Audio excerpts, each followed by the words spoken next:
رسولا من أنفسهم يتلو عليهم آياته ويزكيهم ويعلمهم الكتاب والحكمة وإن كانوا من قبل لفي ضلال مبين. صدق الله العظيم.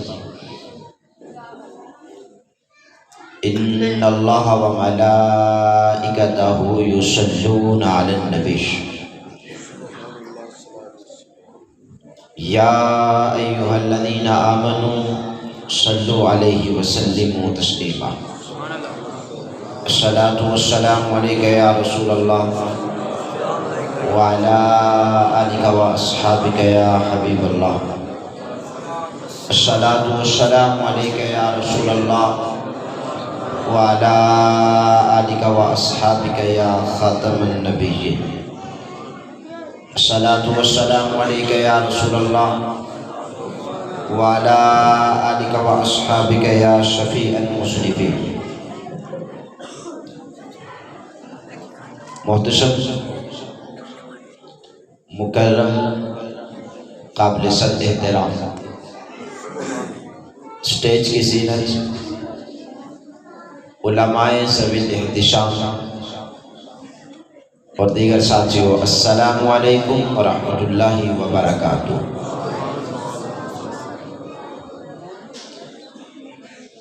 میلاد النبی صلی اللہ علیہ وسلم کی محفل میں میں اور آپ حاضر ہیں۔ اسی حوالہ سے چند گزارشات، چند باتیں، چند التماسات آپ حضرات کے گوش گزار کرنی ہے۔ اللہ جل مجدہ الکریم سے دعا کہ وہ مجھے سچ کہنے کی، آپ کو سننے کی اور ہم سب کو سن سنا کے عمل کی توفیق عطا فرمائے۔ سب سے پہلی گزارش تو یہ ہے کہ دائیں بائیں کے تمام کام چھوڑ کے، باتیں چھوڑ کے آپ نے میرے الفاظ، میرے جملوں کی طرف توجہ مرکوز رکھنی ہے، اور حق بھی یہی ہے کہ جب مدینے والے کا ذکر ہو تو پھر اپنی باتیں چھوڑ دی جائیں۔ اللہ جل مجدہ الکریم نے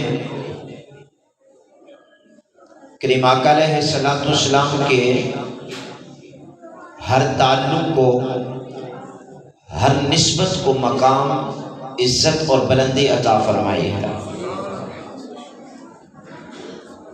تقریر سے قبل تمہید سنیے گا کہ کریم آقا علیہ السلام کی بارگاہ وہ بارگاہ ہے کہ جس میں جلیل القدر صحابہ بھی اپنے سروں کو جھکا کے بیٹھا کرتے تھے۔ یہ بارگاہ وہ بارگاہ ہے کہ جس بارگاہ میں سید الملائکہ منزل الوحی علی الانبیاء والرسل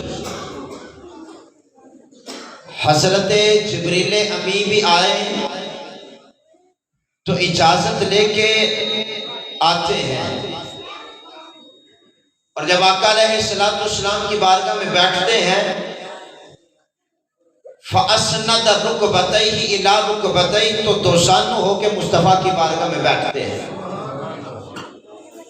حضور کی مجلس میں، حضور کی محفل میں، حضور کی بارگاہ میں بیٹھنا اس سارے سلسلے کے لیے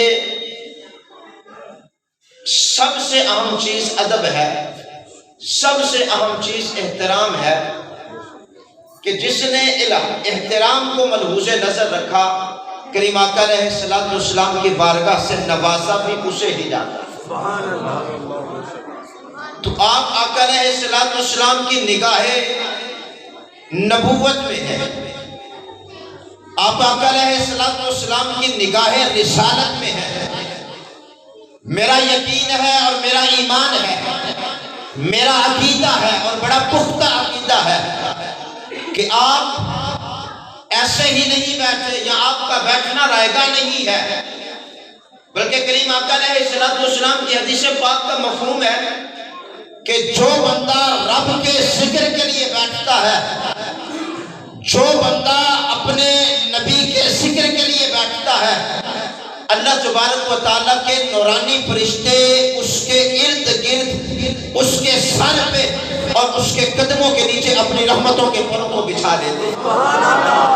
آپ نگاہ مصطفیٰ میں بیٹھے ہیں، بارگاہ مصطفیٰ میں بیٹھے ہیں، تو اپنے ذہن کو، اپنی توجہ کو، اپنے تمام تر خیالات کو آقا علیہ السلام کی بارگاہ میں لے کے بیٹھنا، متوجہ ہو کے بیٹھنا، توجہ حضور کی ذات کی طرف، توجہ حضور کی باتوں کی طرف، گنبد خضرا کا تصور کر کے بیٹھے، پھر حضور کی باتیں سنیں اور دیکھیں پھر کتنا لطف آتا ہے۔ اللہ جل مجدہ الکریم نے قرآن مجید میں ارشاد فرمایا لقد من اللہ علی المؤمنین،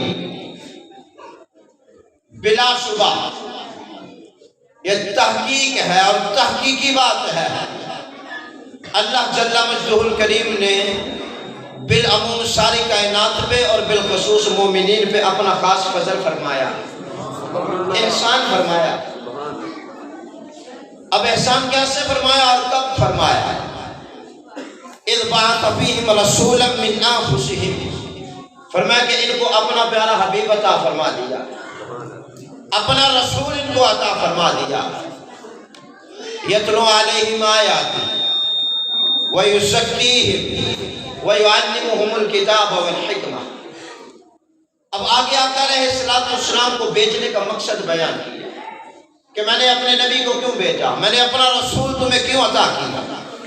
یتلو علیہم آیاتی، فرمایا میرے رسول کے آنے کا سب سے پہلا مقصد یہ ہے کہ میرا رسول تمہیں میرا کلام پڑھ کے سناتا، یتلو علیہم آیاتی، قرآن کی تلاوت کر کے تمہیں بتاتا۔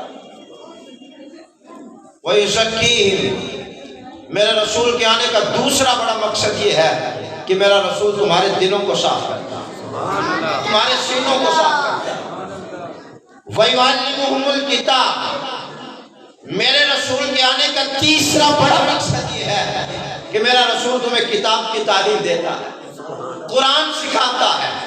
اللہ پاک نے مصطفیٰ کے سینے پہ جو نازل کیا ہے، کس انداز سے، کس مقصد کے لیے نازل کیا ہے، یہ مصطفیٰ تمہیں سکھاتے ہیں۔ والحکمہ، میرے رسول تمہیں حدیث بھی سناتے ہیں۔ والحکمہ، میرے رسول تمہیں قرآن کے مشکل الفاظ کے معنی بھی بتاتے ہیں۔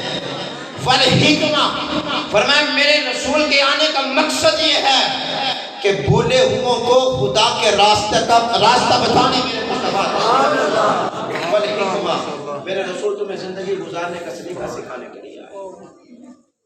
اب آگے آیت کا تیسرا حصہ دیکھیے، ارشاد فرمایا وَإِن كَانُوا مِن قَبْلُ لَفِي ضَلَالٍ مُبِينٍ، میرے رسول کے آنے سے پہلے اپنی زندگی کو دیکھیں کہ جب ابھی میں نے مصطفیٰ کو بھیجا نہیں ہے، میرے رسول نے آ کے ابھی تمہیں قرآن نہیں سکھایا، قرآن نہیں پڑھایا، قرآن نہیں سنایا، تمہارے سینوں کو صاف نہیں کیا، تمہیں کتاب کی تعلیم نہیں دی، تمہیں حکمت نہیں سکھائی، اس سے پہلے کے حالات دیکھو۔ وَإِن كَانُوا مِن قَبْلُ لَفِي ضَلَالٍ مُبِينٍ، تم بھٹکے ہوئے تھے اور بڑی دور کے بھٹکے ہوئے تھے۔ تمہارے بھٹکنے کو اللہ تبارک و تعالیٰ اس انداز سے بیان کر رہا ہے، ضلال مبین، یہ صرف گمراہی نہیں تھی، کھلی گمراہی۔ اللہ جل مجدہ الکریم کا انداز دیکھیں، توجہ میری طرف رکھیں۔ آیت ایک ہے، اللہ تبارک و تعالیٰ نے اس آیت کے 3 حصے فرمائے۔ ایک حصے میں رسول کے آنے کا ذکر ہے، دوسرے حصے میں رسول کے آنے کا مقصد بیان کیا، اور تیسرے حصے میں میرے رب نے فرمایا میرے رسول کے آنے سے پہلے دیکھو کہ تم کیا تھے، اور رسول کے آنے کے بعد دیکھو کہ میں نے تمہیں کیا سے کیا بنایا۔ بجلی کا کڑکا تھا یا صوت ہادی، وہ بجلی کا کڑکا تھا یا صوت ہادی، عرب کی زمین جس نے ساری ہلا دی۔ یہ ایک انقلاب پیدا کیا، لوگوں کی زندگیوں کے رخ کو بدل ڈالا۔ جن کی زمینیں غیر اللہ کے سامنے جھک رہی تھی ان کو اللہ والا بنا دیا اللہ کے سامنے. اور اسی موقع پر ڈاکٹر اقبال نے کہا وہ دانا سبل ختم الرسل مولا کل، وہ دانا سبل ختم الرسل مولا کل. یہ اقبال کا قلم دیکھے کہ کہاں پہ جا کے اقبال بات کرتے ہیں. وہ دانا سبل ختم الرسل مولا کل، کہ غبار راہ کو بخشا جس نے فروغ وادی سینا. نگاہ عشق و مستی میں وہی اول وہی آخر، وہی قرآن وہی فرقان وہی یاسین.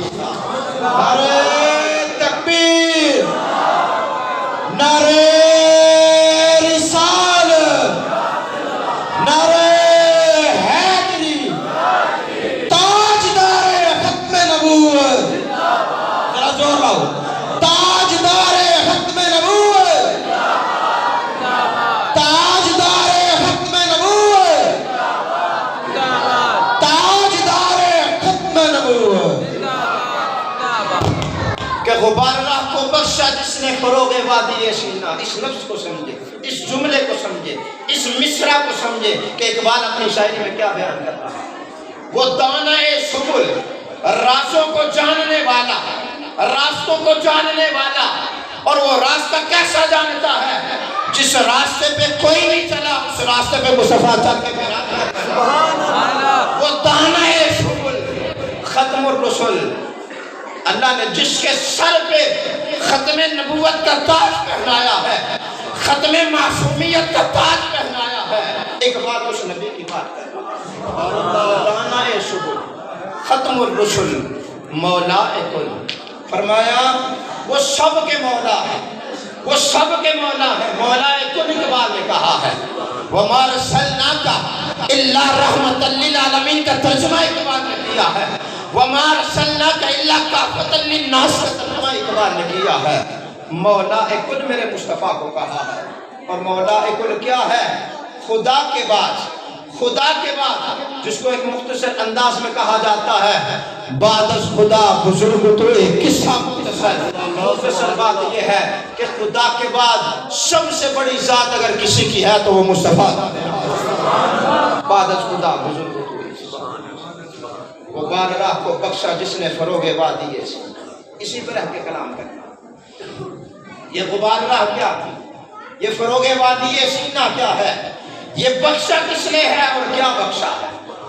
یہ دل ہے انسان کا جس کو صوفیاء رب کا مکین، رب کو اس کا مکین کہتے ہیں. اللہ تبارک و تعالی مومن کے دل کے اندر ہوتا ہے، دل میں سماتا ہے. نحن اقرب الیہ من حبل الورید. صوفیاء اس کو اللہ تبارک و تعالی کا عرش کہتے ہیں. رب رکھتا نہیں ہے، رب کی انوار و تجلیات کا نزول ہے اور رحمت یہاں پر برستی. اب ڈاکٹر اقبال دیکھیں کہاں پہ جا کے کلام کرتے ہیں. غبار راہ کو بخشا جس نے فروغ وادی سینا. وَيُزَكِّيهِمْ، میں نے رسول کو بھیجا اس لیے ہے. میرا رسول قرآن پڑھتا جائے گا، تمہیں قرآن سناتا جائے گا. کبھی یاسین پڑھے گا، کبھی طٰہٰ پڑھے گا، کبھی مزمل پڑھے گا، کبھی مدثر پڑھے گا. میرا رسول رب کا قرآن پڑھتا جائے گا، تمہارے سینوں کو صاف کرتا جائے گا. میں نے تو رسول کو بھیجا ہے.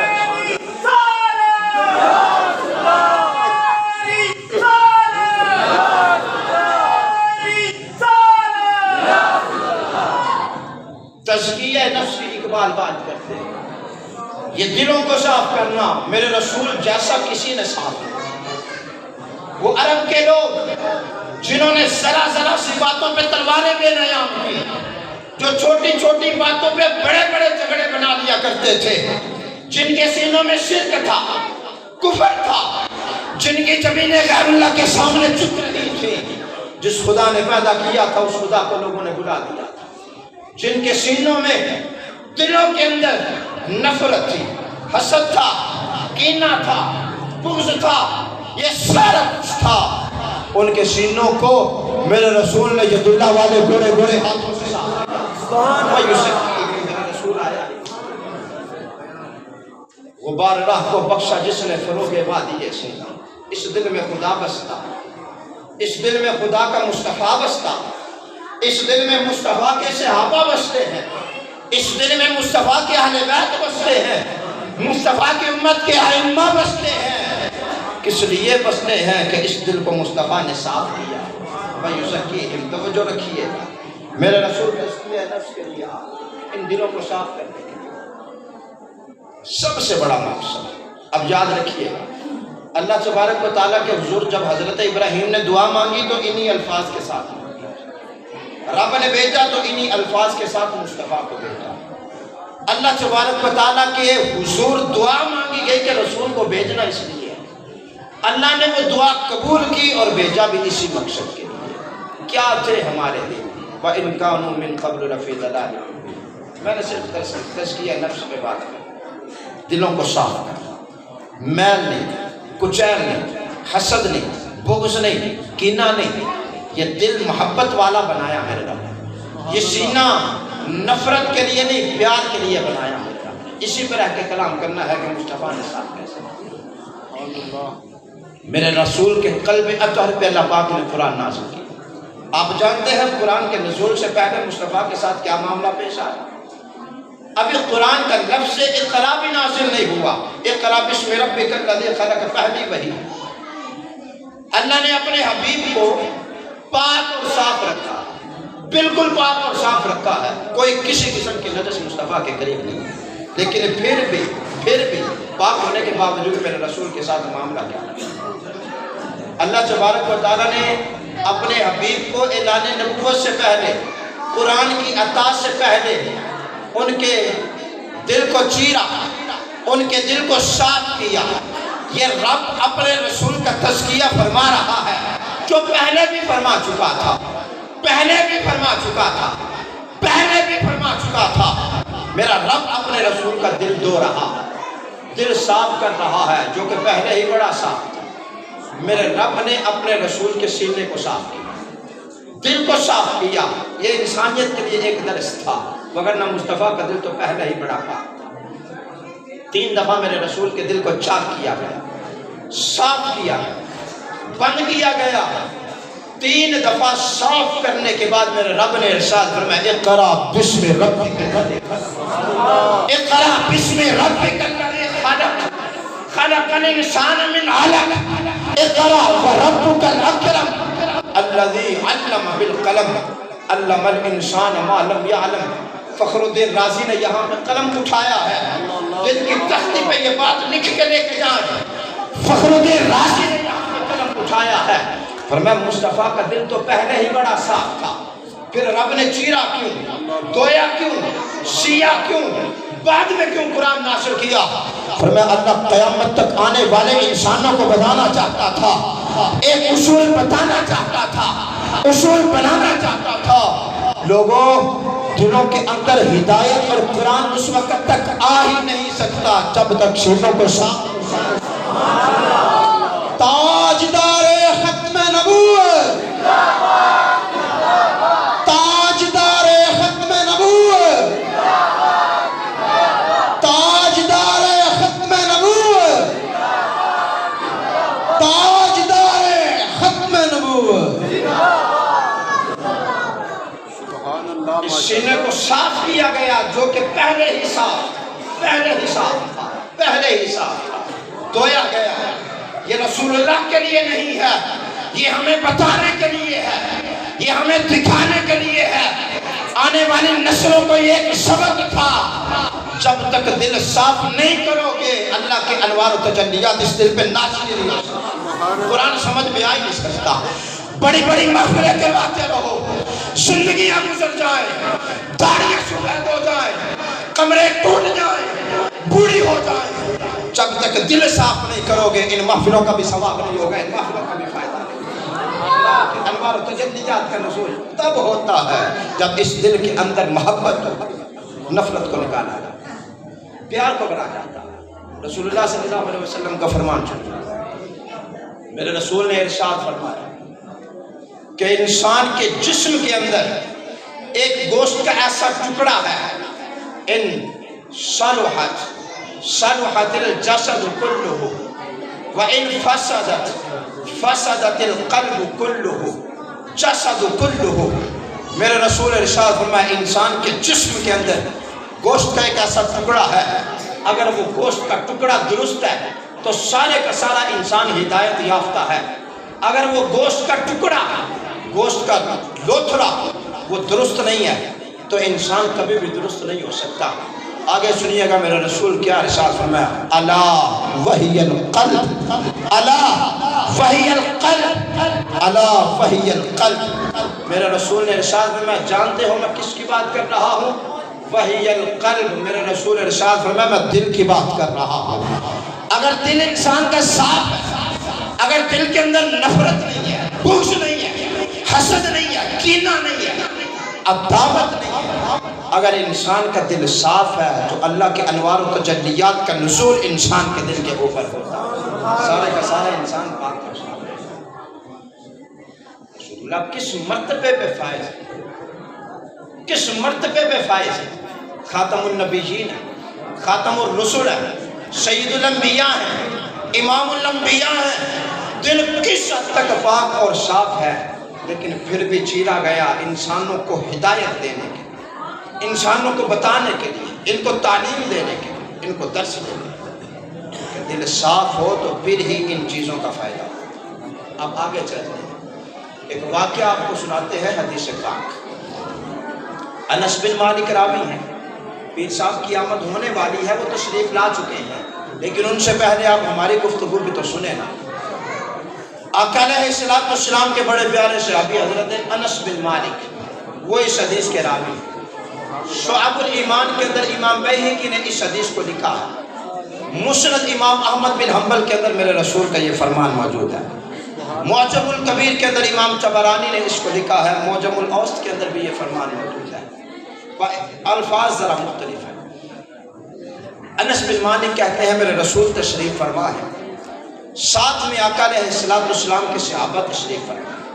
یہ سارا لب رباب آپ کو دینے لگا، ساری گفتگو کا نچوڑ آپ کو دینے لگا۔ حضور تشریف فرما ہے، حضور کے صحابہ تشریف فرما۔ آقا علیہ السلام نے ارشاد فرمایا، سیتلو علیکم الرجل الآن فہو من اہل الجنہ۔ آقا علیہ السلام نے ارشاد فرمایا، تھوڑی دیر بعد، بالکل تھوڑی دیر بعد مسجد کے دروازے سے ایک ایسا شخص آنے والا ہے جس کو اللہ تبارک و تعالیٰ نے جنت عطا فرما رکھی ہے۔ فہو من اہل الجنہ، وہ جنت میں سے بیٹھے مصطفیٰ چار دیواری میں، آنے والے کا پتہ نہیں کہ کون ہے، لیکن آقا علیہ السلام کے علم کا کمال نگاہ نبوت سے دیکھ رہے ہیں، کوئی ایرا غیرہ نہیں آئے گا، وہی آئے گا جس کو اللہ نے جنت عطا فرما رکھی ہے۔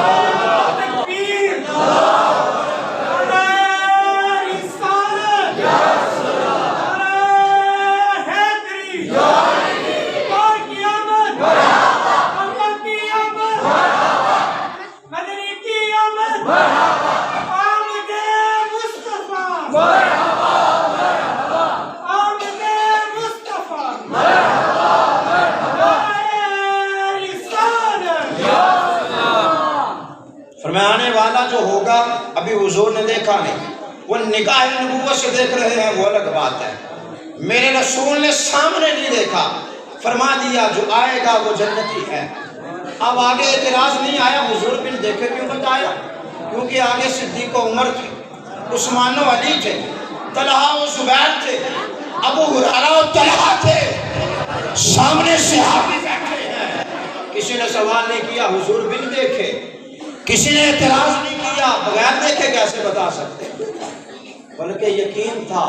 اب ہوا کیا، نگاہیں یہاں سے ہٹی اور مسجد کے دروازے پہ لگ گئی کہ کون خوش قسمت ہے جو آئے گا اور میرے رسول نے جنتی فرمایا۔ یقین دیکھیں نا، یقین دیکھیں، صحابہ کو رسول اللہ کی بات پہ کس یقین ہے؟ رسول اللہ نے فرما دیا تو بس ہو گیا۔ وَمَا يَنْطِقُ عَنِ الْهَوَىٰ إِنْ هُوَ إِلَّا وَحْيٌ يُوحَىٰ۔ وجہ یہ ہے کہ زبان مصطفیٰ کی ہے لیکن کلام خدا کا ہوتا ہے، مصطفیٰ کی زبان پر خدا خود کلام فرماتا ہے۔ وَمَا يَنْطِقُ عَنِ الْهَوَىٰ، فرمایا آئے گا وہ جنت۔ صحابہ کی نظریں وہاں پہ بند، صحابہ وہاں پہ دیکھ رہے ہیں کون آنے والا؟ ایک بوڑھا شخص، تنتف لحیتہ من ماء وضوئہ، تازہ وضو کیا ہے، گاڑی سے پانی ابھی ٹپک رہا ہے. معلقم بنعلیہ بیدہ الشمال، اس ہاتھ میں جوتا پکڑا ہے اور اس ہاتھ میں اپنی لاٹھی پکڑی ہے. اس ہاتھ میں جوتا پکڑا ہے، اس ہاتھ میں لاٹھی ڈنڈا پکڑا ہے. ایک بزرگ صحابی سفید بال، تازہ تازہ وضو کیا ہے، مسجد میں داخل ہوئے، آ کے بیٹھ گئے. صحابہ جیسے مصطفیٰ کو دیکھ رہے تھے اسی طرح مصطفیٰ کے اس دیوانے کو دیکھ رہے تھے کہ کتنا خوش قسمت ہے میرے مصطفیٰ نے اسے جنتی قرار دیا. میرے مصطفیٰ نے مجلس برخاست ہو گئی. اگلا دن آیا، میرے رسول پھر سے بیٹھے. توجہ سے سنیے گا. اگلا دن آیا، میرے رسول پھر تشریف فرما. آقا علیہ الصلوۃ والسلام نے پھر سے یہی ارشاد فرمایا. نعرہ تکبیر، یا رسول اللہ، نعرہ تکبیر، نعرہ رسالت، نعرہ تحقیق، نعرہ حیدری، تاجدار ختم نبوت، تاجدار ختم نبوت، تاجدار ختم نبوت. لبیک لبیک لبیک یا رسول اللہ، لبیک لبیک لبیک یا رسول اللہ، لبیک لبیک لبیک یا رسول اللہ، لبیک لبیک لبیک یا رسول اللہ.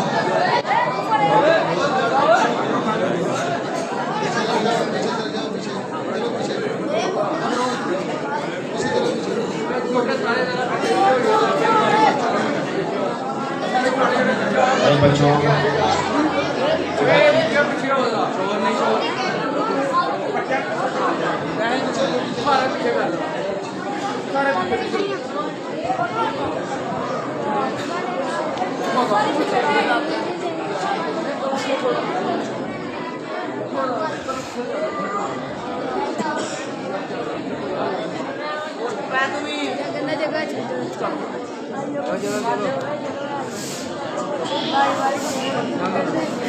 اپنی نشستوں پہ تشریف رکھیے گا.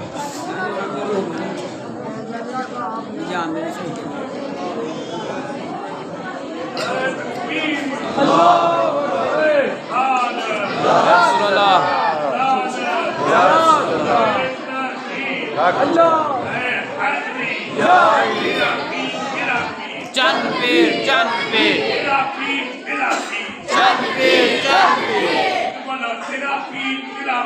چند پیر چند پیر. الحمدللہ جن کا انتظار تھا وہ ولی ابن ولی وہ یہاں پہ حاضر ہے. آپ دیدار بھی کر رہے ہیں اور تھوڑی دیر بعد آپ نے ان کا خطاب بھی سننا ہے. تو میں عرض کر رہا تھا رسول اللہ صلی اللہ علیہ وسلم دوسرے دن تشریف فرما ہے، مجلس لگی ہے، محفل بنی ہے. آقا علیہ الصلوۃ والسلام نے وہی جملہ جو پہلے دن ارشاد فرمایا دوسرے دن بھی ارشاد فرمایا. سیتلو علیکم الرجل الآن فہو من اہل الجنہ. فرمایا تھوڑی دیر بعد اور بالکل تھوڑی دیر بعد ایک ایسا شخص آئے گا جس کو اللہ تبارک و تعالیٰ نے جنتی بنا دیا، جو اہل جنت میں سے. صحابہ کی نظریں پھر بند گئی. مسجد کا دروازہ دیکھ رہے ہیں. کل آنے والے تو وہ تھے، آج آنے والے کون ہوتے؟ صحابہ مسجد کے دروازے کو دیکھ رہے ہیں. وہی شخص، وہی صحابی، وہی بزرگ جو پہلے دن آئے دوسرے دن بھی تشریف لائے. وہی انداز ہے. تنطف لحیته من ماء وضوئه معلق بنعلیہ بید الشمال. پانی ٹپک رہا ہے، ہاتھوں میں جوتا ہے، دوسرے ہاتھ میں لاٹھی ہے، عصا ہے. آئے حضور کے مجلس میں بیٹھے. صحابہ بڑے حیران ہوئے. کل بھی بات ہوئی کہ آئے گا تو جنتی ہوگا، جو بھی آئے گا جنتی ہوگا، یہی آئے. آج بھی بات ہوئی کہ جو آئے گا وہ جنتی ہوگا، آج بھی یہی آئے. تعجب تھا، حیرت تھی کہ کون سا ایسا عمل کرتے ہیں جس وجہ سے رب نے ان کو اپنے حبیب کی زبان سے جنتی کہا، جنت عطا فرمائی. تعجب تھا، حیران. تیسرا دن آیا، کریم آقا علیہ السلام تشریف فرما ہے، صحابہ علیہم الرضوان تشریف فرما، وہی جملہ جو پہلے دن، دوسرے دن، تیسرے دن بھی آقا علیہ السلام نے دہرا دیا۔ فرمایا ان قریب ایک ایسا شخص آئے، ان قریب ایک ایسا شخص آئے، تھوڑے ہی لمحوں بعد ایک ایسا شخص آنے والا ہے جس کو اللہ تبارک و تعالیٰ نے جنت عطا فرمایا۔ میرے رسول خبریں دے رہے ہیں، میرے رسول بتا رہے ہیں اور بن دیکھے بتا رہے ہیں، نگاہ نبوت سے دیکھے تو یہ ان کا اپنا کمال ہے۔ حضور بن دیکھے خبر دے رہے ہیں، صحابہ منتظر ہیں کہ کون آتا ہے۔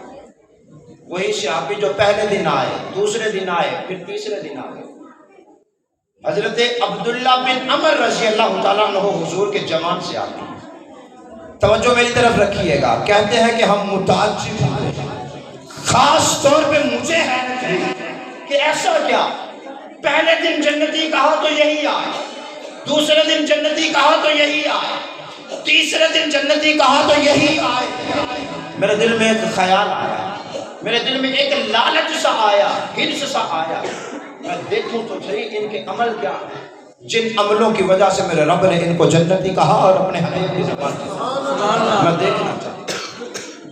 مجلس برخاست ہوئی، صحابہ اٹھ کے جانے لگے، عبداللہ بن عمر رضی اللہ تعالیٰ عنہ وہ بھی اٹھے اور ان بزرگوں کا ہاتھ پکڑ لیا، کہا حضور اجازت ہو تو کچھ ایام آپ کے گھر میں مہمان رہ سکتا ہوں، کچھ راتیں آپ کے ساتھ قیام کر سکتا ہوں؟ توجہ رکھیے گا، صحابی رسول کو کہہ رہے ہیں اور جواب کیا آیا ہے؟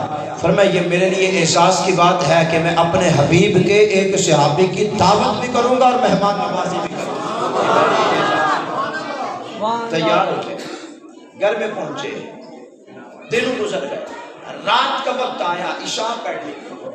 عبداللہ بن عمر کہتے ہیں میں نے دیکھنا چاہا کہ یہ دیکھوں راتوں کو کتنی عبادت کرتے ہیں جس عبادت کی وجہ سے ان کو جنتی کہا گیا۔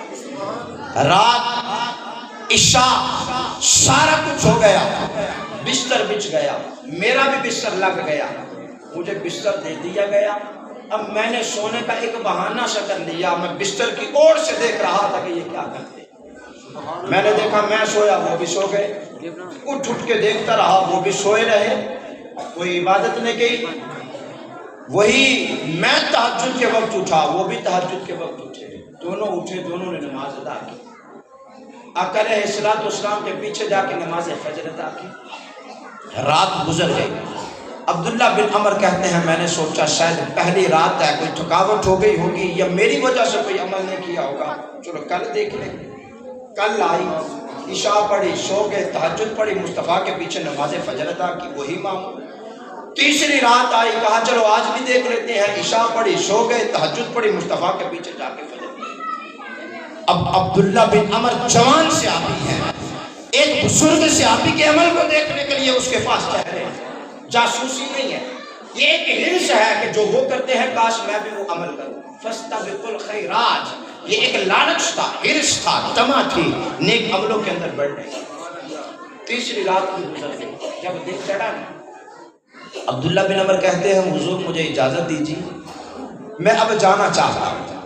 دوسری روایت میں انہوں نے کہا کہ میں نے آپ سے کہا تھا ابا جان سے کچھ جھگڑا ہو گیا، میرا جھگڑا نہیں ہوا، بس میں آپ کے ساتھ ویسے رہنا چاہتا ہوں۔ جھوٹ کی معذرت قبول کی، اجازت مانگی۔ اب اس صحابی رسول نے ان کا ہاتھ پکڑ لیا، بزرگوں نے جوان کا ہاتھ پکڑ لیا، فرمایا عبداللہ بیٹے بتا لینے کیا آیا تھا، لے کے کیا جا رہا ہے؟ جس پہ مصطفیٰ کی نگاہ پڑ جائے وہ کسی اور صدی میں آئے، اللہ اس کو احمد رضا بناتا ہے، جماعت علی لسانی بناتا ہے، تاتا علی حسینی بناتا ہے، خواجہ اجمیر بناتا ہے، اس کو الیاس اتار بناتا ہے۔ کوئی کسی صدی میں آئے کوئی مہر علی بنتا ہے، کوئی کسی صدی میں آئے کوئی اجمیر کا خواجہ بنتا ہے۔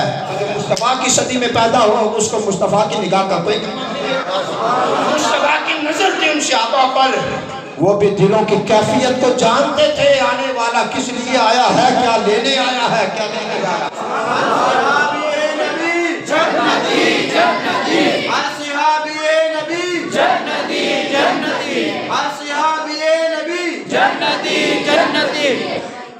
لوگ صدیوں بعد آئیں، تو اتنا مقام پا لیتے ہیں۔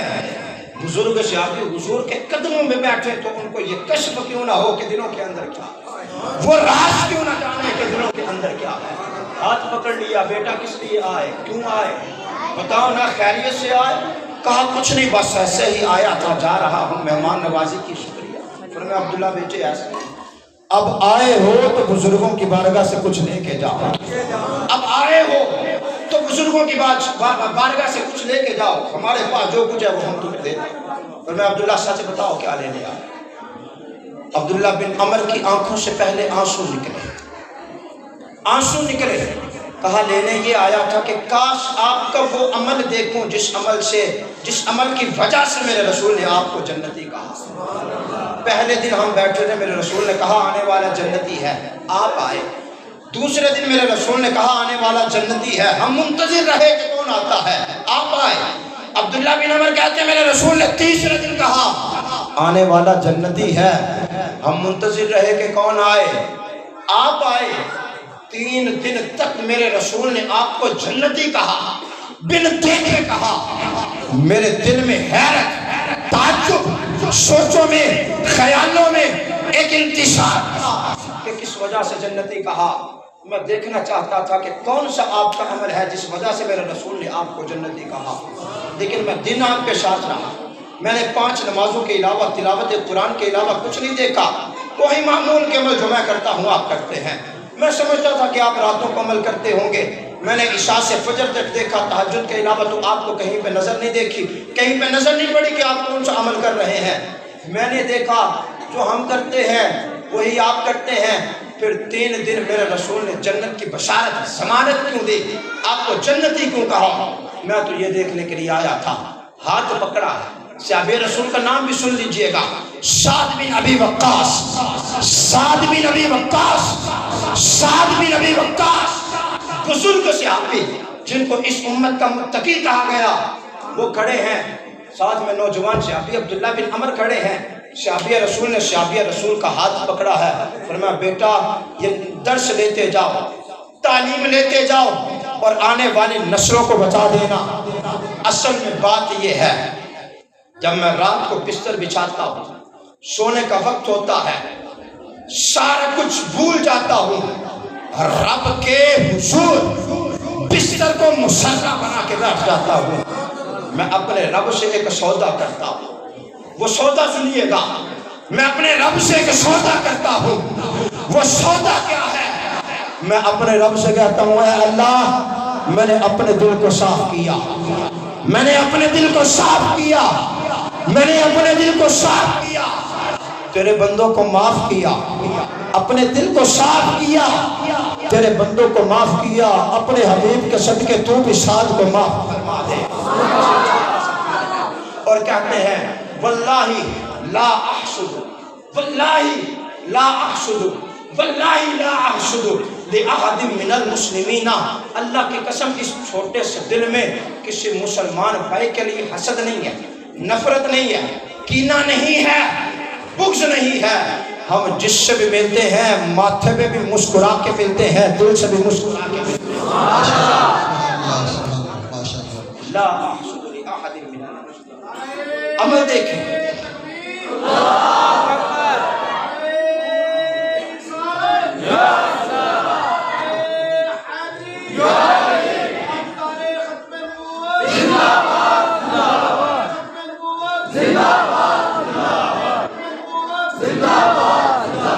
عمل صرف یہ ہے کہ سودا کرتا ہوں، میں نے دل کو صاف کیا، تیرے بندوں کو معاف کیا تو بھی مجھے معاف ہے۔ اندر جے کر صاف نہ ہوئے، اندر جے کر صاف نہ ہوئے، حجوی سیر سپاٹا ہو۔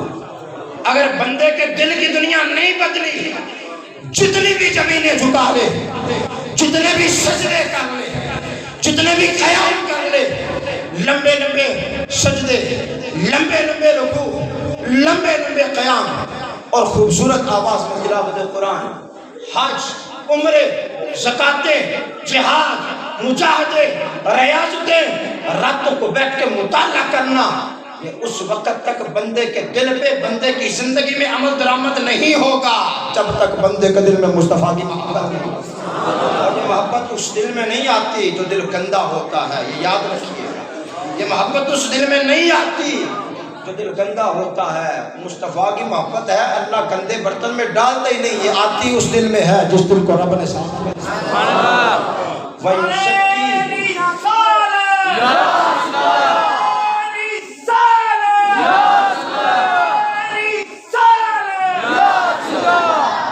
وَيُزَكِّيهِمْ، آخری کلمات ہے، وَيُزَكِّيهِمْ، میرے رسول سینوں کو صاف کر دیں۔ آج جس کے دل میں کسی کی نفرت ہے وہ اس محفل کا صدقہ نکال، اپنے رب کی رضا کے لیے، رسول کی رضا کے لیے نکال دے، کینے نکال دو، حسد نکال دو، بغض نکال دو، نفرتیں نکال دو، اور تم بھی وہی وعدہ کرو جو سعد بن ابی وقاص وعدہ کرتے ہیں، میں نے اپنے دل کو صاف کیا، تیرے بندوں کو معاف کیا، تو اپنے حبیب کا صدقہ اپنے بندے کو معاف فرما۔ حضرت ڈاکٹر اقبال کو وہی شعر جو آغاز میں پڑھا تھا، وہ دانائے سبل، ختم الرسل، مولا کل، کہ غبار راہ کو بخشا جس نے فروغ وادی سے، یہ ہے غبار راہ، یہ ہے غبار راہ، کلا بل ران علی قلوبہم ما کانوا یکسبون، دلوں کو زنگ لگ چکا، کہیں پہ شرک تھا، کہیں پہ کفر تھا، کہیں پہ نفرت تھی، کہیں پہ عداوت تھی، یہ سارا کچھ تھا، لیکن میرے رسول جب آئے نا، اللہ پاک نے پھر کیا ارشاد فرمایا، اٹھاؤ قرآن، میرا رب کیا ارشاد فرماتا ہے، جا بجا جا بجا جا بجا، میرے رب نے اپنے رسول کے آنے کا اعلان فرمایا ہے۔ وَيُزَكِّيهِمْ، میں نے رسول کو بھیجا ہی اس لیے ہے کہ تمہارے دلوں کو صاف کر دیا جائے، تمہارے سینوں کو صاف۔ اس محفل میں آپ آئے، آنے کا کوئی مقصد ہے، اسی طرح رسول اللہ کے آنے کا مقصد، آپ بھی مقصد لے کے جائیں، اس محفل میں نیت کر کے جائیں، ارادہ کر کے جائیں کہ دلوں کو صاف کرنا ہے، بولے نا انشاءاللہ، فکر رکھ دے گا، بھائی بھائی سے ناراض ہے تو سلو کر لیں، بھائی بہن سے ناراض ہے تو سلو کر لیں، بیٹا ماں سے باپ سے ناراض ہے تو سلو کر لیں، کسی کی عداوت نہیں ہے، نفرت نہیں ہے، بغض نہیں ہے، حسد نہیں ہے۔ مصطفیٰ کی سیرت یہ ہے، مصطفیٰ کی سیرت یہ ہے، مصطفیٰ جان رحمت کی سیرت یہ ہے کہ اپنے دلوں کو صاف کریں، اپنے دلوں کو صاف کریں۔ یہ تھی چند باتیں جو آپ حضرات کے گوش گزار کی ہیں۔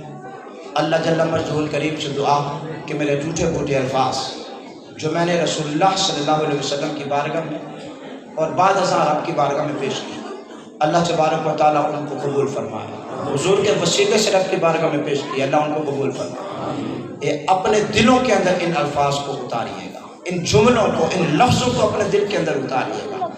محفل ہماری زندگی میں انقلاب نہ لے کے آئے تو اس محفل کا فائدہ نہیں، محفل ہماری زندگی کے اندر تبدیلی نہ لے کے آئے تو اس محفل کا فائدہ نہیں۔ آپ یہاں پہ نماز ادا کریں، باہر جا کے غیبت، چغلی، جھوٹ، حسد یہ وہ کریں تو پھر اس عمل کا فائدہ نہیں۔ عمل کا فائدہ تبھی ہوتا ہے جب بندہ اندر سے صاف ہوتا ہے، اندر جے کر صاف نہ ہوئے تو حج بھی سیر سپاٹا ہو۔ اللہ جل مجدہ الکریم سے دعا جو کچھ سنا سنایا توفیق عمل عطا فرمائے، آمین، والسلام علیکم۔